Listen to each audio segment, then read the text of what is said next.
I have to admit, the first time I set up an AI coding agent, I felt totally invincible. I was spinning up web apps in minutes, clearing out my backlog, right up until the API bill arrived at the end of the month and gave me severe sticker shock. Ah, yeah, the infamous AI invoice. That's, the exact moment a shiny new developer tool suddenly feels like an unsustainable luxury. It really is. And we are definitely not alone here. Every major company deploying AI at scale is hitting this exact same wall. But today's deep dive into a recent Databricks research post and the GitHub repository for an open source project called Omnigent shows exactly how the tech world is solving this, Right, we're unpacking the playbook top companies use to achieve the dual mandate. giving you friction-free access to AI while keeping your costs completely predictable. Exactly. And the core of this playbook, it requires a fundamental shift in how the industry views AI models. For a long time, the focus was entirely on the intelligence frontier, right? Just building the smartest, most capable models possible. But for everyday software development, companies are realizing they need to prioritize the efficiency frontier instead. Yeah, exactly. The efficiency frontier. So I'm assuming that means stepping away from those massive, billion parameter models for every tiny task. Like you're looking at the trade-off between infant speed, token cost, and the actual parameter size you need for a specific job. Precisely. The Databricks research points out that day-to-day coding just doesn't require top-tier models.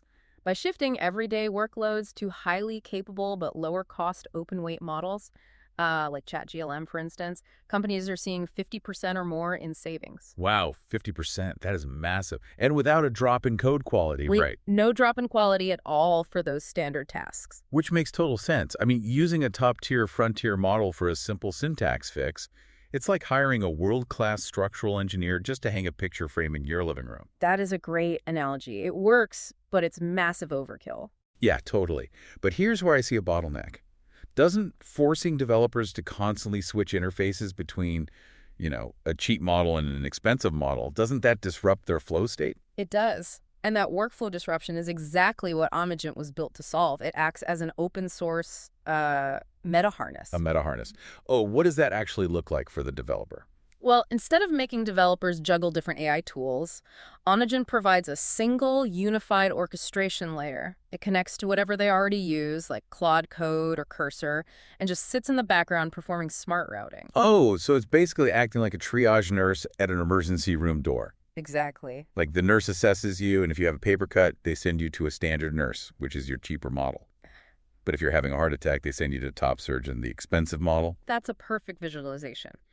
The meta harness evaluates the prompt's complexity, so it routes architectural tasks to the heavy lifters while sending boilerplate requests to the highly efficient models. And Databricks found that this dynamic routing alone trims another 30% off the API bill. Another 30%. Yeah.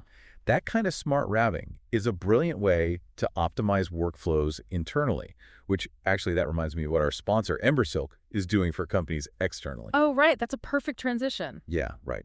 If you need help with AI training, automation, integration, or software development, they are the experts. If you're trying to uncover where agents could make the most impact for your business or personal life, you should definitely check out embersilk.com for your AI needs. It really is all about finding those right leverage points. Absolutely. So, okay, if we have cheaper models and smart routing, why do companies even need complex orchestration? Why not just give every developer a strict $50 monthly hard cap and call it a day? Well, on paper, a hard cap sounds like a really easy fix. Yeah. But in practice, it actually punishes your most hyper-productive developers. Wait, really? How so? Because the people hitting those caps are usually the ones generating the most code and the most value. Cutting them off is counterproductive. Instead, the research highlights a strategy called progressive friction. Progressive friction, meaning you gently slow them down instead of just stopping them cold. Right. You provide spend visibility dashboards so developers know exactly what they are consuming. As they approach certain limits, they hit soft warning gates. Okay, making them aware of the costs without locking them out. Yes, and if they pass those gates, the system doesn't shut them down, it automatically downshifts them to cheaper models. Add in something called context compression, and you squeeze out another 10% in savings. Oh, break down context compression for us. How does that actually save tokens and money? It's largely about tuning the agent's cache settings. So instead of the AI rereading your entire repository code base with every single prompt and billing you for all those tokens every time, caching stores that context in memory. Right, so it remembers what it just read. Exactly. You pair that with pruning the verbosity of the tools so the AI returns concise code rather than lengthy explanations, which drastically reduces token overhead. That is so smart. The takeaway here is incredibly encouraging for anyone building right now. The cost barrier to AI is a completely solvable engineering challenge. It really is. We are looking at a future of software development that is faster, highly accessible, and honestly, surprisingly affordable. It's a very promising trajectory. And it also leaves us with a fascinating idea to ponder. I mean, if meta harnesses like Omnigent are already analyzing complexity and routing work to different AI models, how long until developers stop managing code entirely? Oh, wow, you mean like they just step back and manage the AI itself? Yeah, exactly. Like how long until you start exclusively managing teams of specialized synthetic minds? From worrying about API bills to Yeah. becoming a synthetic team manager, I love that so much.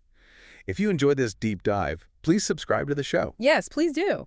And hey, leave us a 5-star review if you can. It really does help get the word out. Thanks for tuning in, and may your newly affordable superpowers serve you well.